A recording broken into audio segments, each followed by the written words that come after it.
Good morning, students. Happy Friday. I'm so happy to see you today. You've made it through another week, and you all have been doing a fantastic job.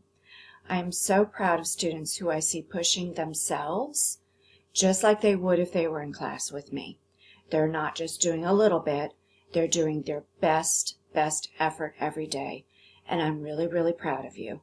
I know it's not easy, but you can do hard things. So this week we celebrated Earth Day, and I wanted to talk about that a little bit. We had you watch some videos about climate change, and some of you joined me for live lessons where I read The Lorax, which is a great book by Dr. Seuss that talks about why it's so important to preserve our environment and to listen to what the earth is telling us sometimes. Today, you've got an assignment to watch a video of the Lorax. It's an optional thing to do, but we thought that you might enjoy it. I wanted also to show you some things that's happening around the world with regards to Earth Day that are really interesting. You know, it really stinks that we are all stuck inside and that we, to be safe, cannot be together. But that has had some really good results in some parts of the world because we're not driving our cars. We don't have factories running as much as they used to. There's not as much pollution going out. So in some parts of the world, that's really making for things to look really different. One of those places is Venice, Italy. Venice is a beautiful city that was built around canals. Instead of traveling by cars around Venice, people travel by boat. So here is a little video of what Venice looks like normally. Lots of people and tourists love to visit this city. You see that it's so beautiful. And here we're on a bridge looking over a very famous canal in Italy. And normally there would be lots of boats with people out enjoying the city and taking in the sights. And because of that, the water is always kind of churned up. It's not that the water is necessarily dirty, but it always looks kind of dirty like this because there's so much boat traffic going through the city. Well, now because of coronavirus, there aren't nearly as many people there.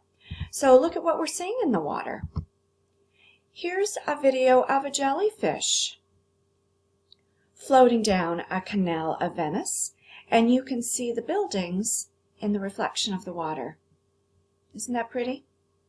And you never used to be able to see fish in the water before. Maybe they were there, but because the water was so churned up, you didn't get to see it. So Venice now looks like a totally different city. Another thing they're seeing in the water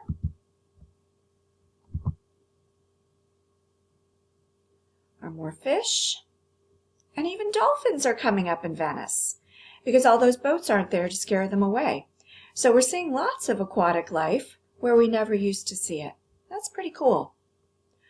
Over in India, they also are staying inside because of the coronavirus, and that's had a really different effect. India has millions and millions of people. It's a very populated country. And here's an example of a picture. On the left here, this picture was taken on a normal day in India. People out, cars traveling, etc. And you see how dull and dark the sky looks. Doesn't look blue at all. On the right, here's what it looks like now because there's no air pollution from cars driving around, and so people can actually see the blue sky. What a difference. So even though it's hard for us staying inside, some places on earth are really loving it. The environment is really enjoying it. Something to think about as we go into this weekend. Today is a day for you to catch up on your work, to finish some work that maybe you could not get to earlier in the week, and you also have an Edward Tulane quiz to take. Let me know if you have any questions. I'll be here all day. Have a great weekend, guys.